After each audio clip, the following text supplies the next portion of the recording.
Bueno, pues muy buenas a todos y bienvenidos a vuestra casa de Fórmula 1, donde os vamos a traer toda la última hora que ha ido surgiendo previa a este Gran Premio en México. Os recuerdo que tenemos todos los temas que vamos a tratar detallados en la descripción de este vídeo, por si quieres saltarte alguno e ir directamente a tu tema de elección, y tenemos que dar comienzo con ya las primeras imágenes que vamos a ver del autódromo de los hermanos Rodríguez. No serán las únicas que veamos antes de los primeros entrenamientos libres, porque mañana, antes de las sesiones de entrenamientos libres, os traeremos vídeos hablando acerca de sensaciones e imágenes que se puedan llegar a ver, y aquí ya tenemos, cortesía de Albert Fábrega, las primeras imágenes que han ido surgiendo por el paddock, sobre todo centrándonos en 3 alerones delanteros y en una tapa motor bastante interesante. Estáis viendo aquí los alerones delanteros que llevará Mercedes. No se puede apreciar muy bien en esta imagen, y no por culpa de la imagen, sino por culpa de cómo están colocados los alerones delanteros. No se puede apreciar muy bien si son de alta o baja carga o media, pero bueno, yo ya os aviso que será de alta carga aerodinámica, porque al estar el autódromo de los hermanos Rodríguez a una altitud tan elevada sobre el nivel del mar, la densidad del aire es menor y genera menos drag, pero al generar menos drag pues necesitas cargas aerodinámicas más altas para conseguir ese drag que necesitas, sobre todo para el paso por curva. Pero aquí estamos viendo ese alerón delantero del Mercedes, no se llega a apreciar mucho esa carga aerodinámica. En el caso de la siguiente, que es la de Aston Martin, lo podemos ver claramente como es un alerón de mucha más carga aerodinámica de lo que lo habíamos visto incluso en el caso de Austin. Sí que es verdad que donde vamos a no ver tantas diferencias serán los alerones traseros, porque los traseros ya en Austin eran algunos, en el caso de Aston Martin, por ejemplo, de alta carga aerodinámica, y es lo mismo que se llevará en este circuito. Luego también tenemos los de Ferrari, que se mantienen, como ya lo hemos comentado en alguno que otro vídeo previo a fin de semana. Ya os lo hemos comentado, que los alerones de Ferrari no están cambiando desde hace muchísimo, se mantiene esta misma forma, les funciona, les va bien, les gusta, y sabemos que el año que viene cambian radicalmente el concepto, por lo que no quieren desarrollar más este alerón delantero, así que lo mantienen ahí. Y luego tenemos también las tapas motor de los Red Bull, en este caso lo podéis ver por el número, que es la tapa motor del monoplaza que portará Sergio Pérez en su Gran Premio de casa este fin de semana. Así que estarán muy brevemente las primeras imágenes que hemos tenido en el paddock. También os tenemos que hablar de las primeras simulaciones previas a que dé comienzo este Gran Premio de México, cortesía nuevamente del simulador de Albert Fábrega. ¿Y por qué os las traemos las de él? Porque realmente en los últimos circuitos ha ido acertando mucho. Hay ciertas cosas que van variando dependiendo de el circuito, dependiendo del equipo, dependiendo de las mejoras, por supuesto, pero en pautas generales ha acertado en muchas ocasiones, así que simplemente os lo traigo. Os recuerdo un poco ocasiones en las que ha fallado para que también no lo tengáis al 100%, pero para que os hagáis una idea, pues bueno, la simulación que nos ha dicho Albert Fábrega para este Gran Premio de México es la siguiente. Lo estáis viendo aquí, ahora os la comentamos, ahora os explico un poco, pero en el caso de, vemos el equipo más rápido que Red Bull, Mercedes el segundo, seguido muy de cerca por McLaren, únicamente 2 décimas de diferencia entre estos tres equipos, al igual que con Ferrari, que estaría en la misma décima de diferencia que McLaren. Alpine ya se extiende un poco más, sería el quinto equipo aquí, Alfa Tauri el sexto, Alfa Romeo el séptimo, Aston Martin octavo equipo, Haas noveno y Williams el último equipo en cuanto a ritmo de carrera. Vamos a poneros un ejemplo. Esto lo dijo, por ejemplo, Albert Fábrega también para el pasado fin de semana en Austin, donde ponía a Aston Martin como noveno equipo. ¿Fue la realidad? No.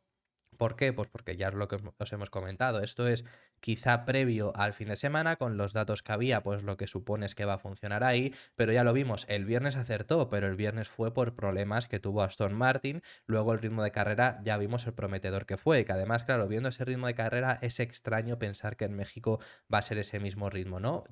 Coges los datos de un circuito similar a lo que será en características México antiguo, pero con las mejoras que han ido introduciendo también va a cambiar. En el caso de, por ejemplo, Mercedes, creo que sí que acierta, porque creo que sí que va a ser el único equipo capaz de pelearle frente a Red Bull. Ya lo llevamos comentando desde Austin, y es que además con las mejoras que han introducido y con el hecho de que México es un circuito que se le suele dar bien al Mercedes, pues creo que van a poder pelear. Pero, por ejemplo, McLaren y Ferrari están igualados, y yo diría que a priori, y muy a priori, por supuesto, para mí Ferrari irá peor. El año pasado Ferrari fue nefasto aquí, les fue fatal este circuito y con la degradación que sabemos que tienen, yo diría que por supuesto no van a estar a la altura de McLaren y menos 2 décimas menos por vuelta que Red Bull. Quizá nos acaban sorprendiendo, ¿no? Pero es un ejemplo. Luego también Alfa Tauri se les lleva poniendo mucho tiempo como sexto, séptimo equipo, un equipo capaz de pelear en Japón, en Singapur, con las mejoras que introdujeron, pero o es los pilotos o el coche no está tan bien, porque aquí nos sale otra vez sexto,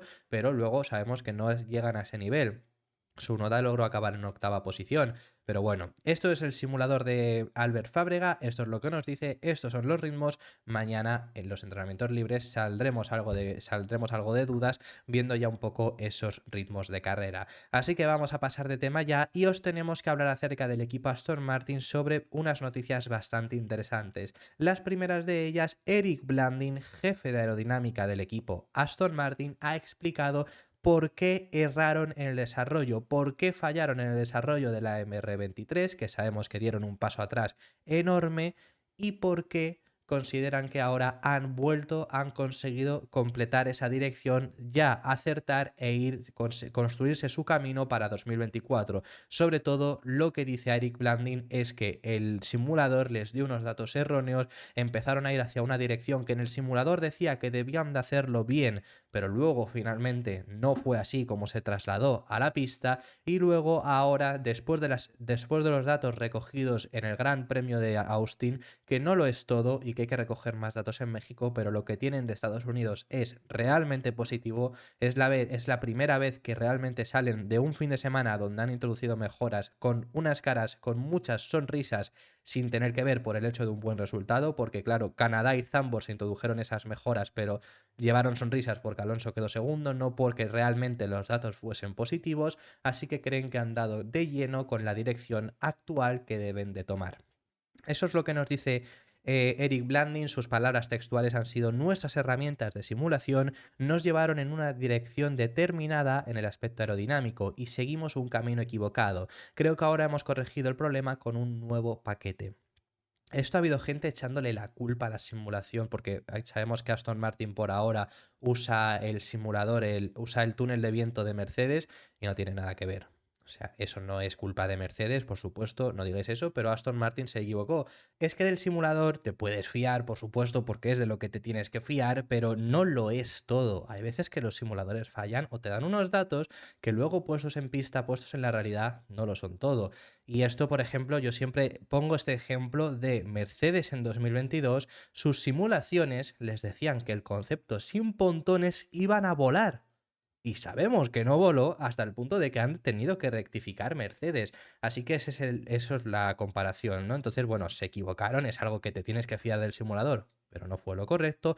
Ahora parece ya con los datos en pista que han salido con esas caras muy positivas. Así que veremos esa simulación que tenía Albert Fábrega, ¿no? Veremos esas caras positivas por parte del equipo Aston Martin que nos comenta el jefe de aerodinámica del equipo Aston Martin. Simplemente os recuerdo que, por ejemplo, Eric Blanding perteneció al equipo Mercedes en su época de esplendor, se marchó antes incluso de entrar en 2021, que es cuando pierde Hamilton el Mundial. Antes de eso ya había firmado por Aston Martin, que era 2020.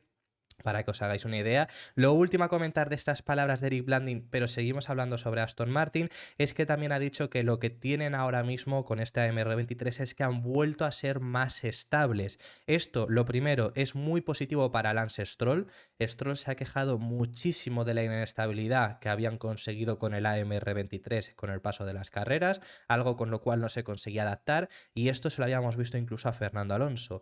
A principio de temporada era un coche súper estable y es lo que siempre decíamos en Bahrein, en Arabia Saudí, en Australia. Era, junto al Red Bull, un coche que iba sobre raíles. Ningún otro coche conseguía eso. No se tenían que pelear con el monoplaza. Y eso a Stroll también le funcionaba muy bien. Con un coche más inestable, Alonso conseguía sacar provecho, pero a Stroll le ha costado mucho más, como hemos podido ver.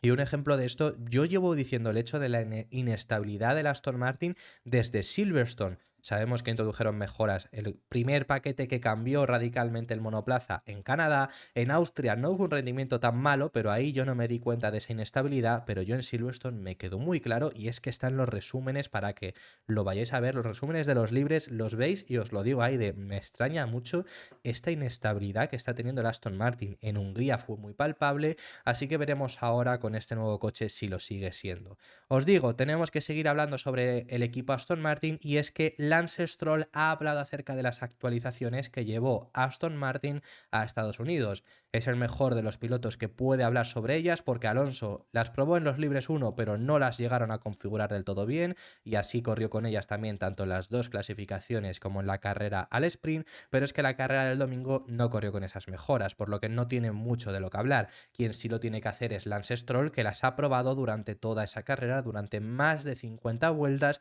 y puede llegar a tener cierta valoración sobre ellas. Le vimos rendir muy bien, entrando en puntos, que es la primera vez que entran puntos desde Bélgica, y eso que salía desde el pit lane, y lo que ha hablado acerca de esas nuevas mejoras, para empezar habla de que cometieron muchos riesgos al meterlas en Estados Unidos, pero el rendimiento que estaban teniendo era para meterlas cuanto antes y además sus primeras sensaciones lo que dice es que ya van en esa dirección correcta para 2024. Ya os habíamos dicho que estas actualizaciones llegaban de cara a 2024, llegaban de cara a tener volver a tener un mejor coche en 2024, cambiando ese concepto, es lo que querían recopilar esos datos y dice que van en esa dirección correcta. Son unas palabras bastante extensas del piloto canadiense, así que sus palabras son las siguientes. Traer actualizaciones en un fin de semana al sprint siempre iba a presentar algunos desafíos, debido a la limitación de tiempo de prácticas, pero todo el mundo en el equipo había estado trabajando muy duro para tener el paquete listo y dado que nos dirigimos a las últimas carreras de la temporada, queríamos ponerlas en el coche tan pronto fuera posible. Desafortunadamente, un problema de sobrecalentamiento en los libres 1 significó que solo pude rodar 5 vueltas, así que llegamos a la clasificación con muy pocos datos para optimizar el coche. La normativa del par ferme nos impedía hacer cambios desde el viernes por la tarde, así que, aunque sabíamos que podíamos mejorar el rendimiento, no pudimos cambiar nada hasta el domingo, cuando decidimos hacer cambios en la puesta a punto y salir desde el pit lane. Una vez que hicimos esos cambios, el coche se sentía mucho mejor, y creo recordar que la carrera del domingo demostró que las mejoras estaban funcionando. Tenía mucho más agarre, sobre todo en las curvas, y eso me permitió adelantar a coches a los que nos había costado mucho adelantar en las últimas carreras. Eso además ya es algo que llegamos a comentar y se vio muy claro, con un Stroll que podría haber llegado a pasar a Gasly, con un Alonso que pasó a Gasly, con un Stroll que pasó por ejemplo, al Williams, que Williams por lo menos se defienden muy bien en recta y era algo que le costaba mucho al Aston Martin, a los Alfa Tauri. Es decir, eso que lo dijo Mike Crack en Qatar, que el problema que seguían teniendo es que no es que les faltara ya tanto ritmo nuevamente, porque las actualizaciones en Qatar, cómo configurar el monoplaza, fue un ritmo bueno, pero les faltaba adelantar y lo ponía el ejemplo con que con Leclerc tenían más ritmo, pero Alonso no pudo llegar nunca a adelantar. Pues eso es lo que dice también Stroll, que para concluir dice: aún queda trabajo de optimización por hacer y disponer de más tiempo de entrenamientos en México nos ayudará, pero estoy convencido de que vamos en la dirección correcta. Así que veremos de qué es capaz de hacer Aston Martin en este fin de semana en México. Lo último a comentaros con el equipo Aston Martin y cerramos con el tema, os tenemos que mostrar cómo fue la llegada de Fernando Alonso a México.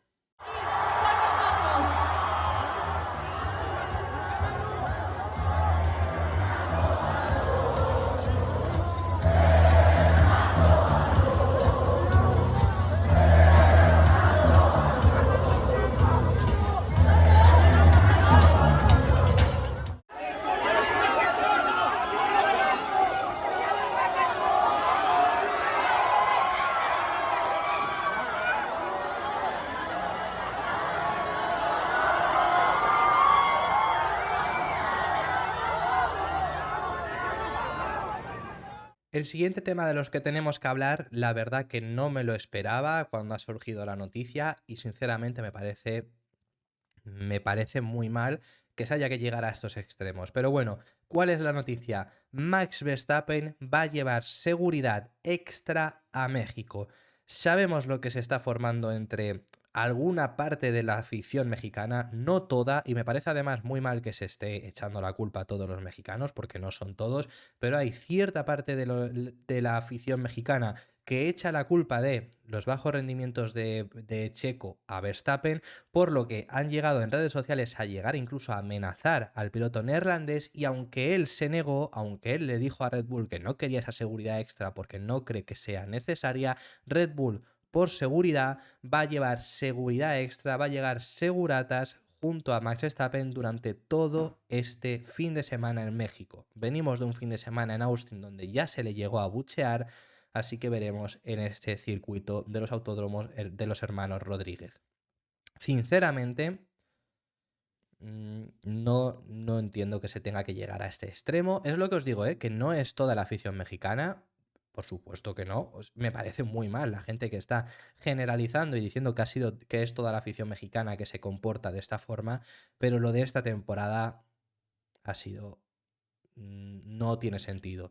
Y hay veces que hay que criticar, por supuesto, a Red Bull por comportamientos que han tenido con Checo, pero llegar a un nivel de que un piloto además necesite seguridad extra porque se está diciendo que si este le está perjudicando al otro y demás, no tiene sentido. Pero como hay generadores de odio, por así decirlo, que están haciendo, que están llevando ese discurso, ha calado en alguna parte del público hasta el nivel de que por redes sociales, previo a esta semana, ha recibido ya ciertos mensajes Verstappen que a Red Bull le ha hecho necesidad de actuar.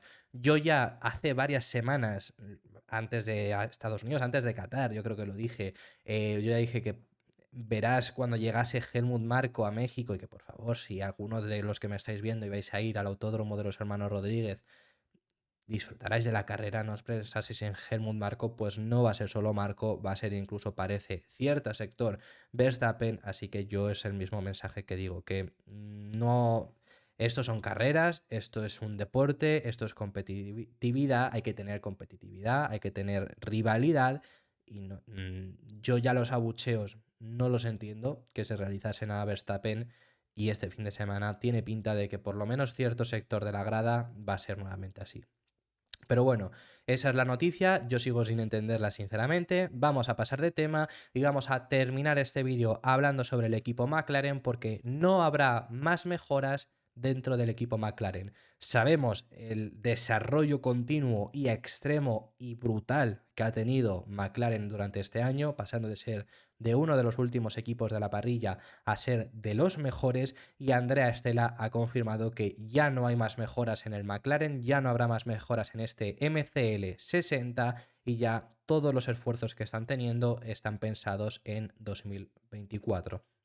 También con esto quizá nos llegan a ver que van justos en cuanto a límite presupuestario. Ha habido mucha gente diciendo eso y puede ser que vayan justos en cuanto al límite presupuestario, así que por eso no introducen más mejoras. También estamos en la recta final, es decir, quien introduce ya mejoras, sobre todo quizá México puede tener sentido, pero quien introduzca mejoras en Brasil, en Las Vegas o en Abu Dhabi es que está, en ese sentido lo voy a decir de una forma tal, pero está desesperado, ¿no? Porque no está bien. Es el caso, por ejemplo, de Aston Martin. Llevaron en Austin, no está mal, es el último quizá paquete de mejoras. En el caso de Aston Martin van a llevar a México, bueno, es complementarlas, podría llegar a ser, es de las últimas carreras con entrenamientos libres. A partir de aquí es desesperación. Y a Aston Martin hablan de que van a llevar mejoras en el resto de carreras que quedan. Veremos si se cumple, pero es desesperación, porque han dado un bajón muy grande y quieren encontrarse y encontrar ya esos datos para 2024. En el caso de McLaren ya están en la filosofía que van a tener en 2024, así que no necesitan más mejoras, ya los datos son los correctos para el próximo monoplaza y por eso es lo que traen en ese desarrollo. Así que eso es el motivo por el que McLaren no llevará más. Ferrari no lleva más desde Japón, ya lo anunciaron. Bueno, Red Bull desde hace muchísimo tiempo. Mercedes desde el Gran Premio de Austin con ese mejoras en el suelo tampoco llevan. O sea, es decir, ha habido mucho revuelo, ¿no? Con el hecho de que McLaren no lleve más mejoras, pero es normal. Es que de las carreras que te quedan, si las introduces en Brasil, corres el mismo riesgo que le pasó a Aston Martin en Estados Unidos. Tener algún problema en los libres 1 y frustrarte el resto del fin de semana. Las Vegas es un circuito donde no hemos rodado nunca, por lo que se necesita la mayor confianza previa posible en tu monoplaza, saber cómo funciona y llegar y hacer 3 sesiones de libres que sean muy útiles, porque nunca se ha corrido en ese trazado, y luego Abu Dhabi es la última cita del calendario, no tiene mucho sentido introducir mejoras. Así que eso es la noticia por parte de McLaren. Tienen muy buena base para el próximo año. El próximo año deberían de, por supuesto, seguir con este ritmo. Esperemos que sea así. Lo que han hecho este año es histórico. Es algo que no se había visto nunca. Ellos han dicho que en cifras han recuperado 8 décimas durante esta temporada. Eso es una barbaridad. Para incluso de un año para otro sería una barbaridad. O sea, si ahora McLaren recupera otras 8 décimas durante invierno, están peleando con Red Bull, para que os hagáis una idea. Entonces eso es una auténtica barbaridad, que lo han hecho además en mitad de temporada, algo que nunca había ocurrido, y había mucha gente pues hablando sobre el hecho de ese límite presupuestario. Puede ser que vayan justos, pero tendría todo el sentido, ¿no? Y que se dejen estas últimas carreras además también pensando en el hecho de que sea posible de que tengan algún accidente o lo que sea y haya que meter ahí dinero, así que se dejan un cierto margen. Lo que dice Andrea Stella para confirmar esta noticia y concluimos con el vídeo es: somos realistas en que en esta temporada no vamos a tener nada más de magia en términos de desarrollo del coche para añadir tiempo por vuelta o mejorar la degradación de los neumáticos, que es un aspecto que les faltó en Estados Unidos, pero que es algo que tendrán que intentar pelear para conseguir mejorar el próximo año. Habiendo dicho todo esto, muchísimas gracias por haber llegado hasta el final del vídeo. Dejadme en los comentarios vuestras impresiones sobre todos los temas que hemos estado hablando, que hemos hablado de temas muy interesantes y estaré encantado de recibirlos. Si te ha gustado el vídeo, pues dale un like y suscríbete, que apoyarás el contenido diario que realizamos en el canal, y nos vemos en el siguiente, que seguiremos hablando de Fórmula 1.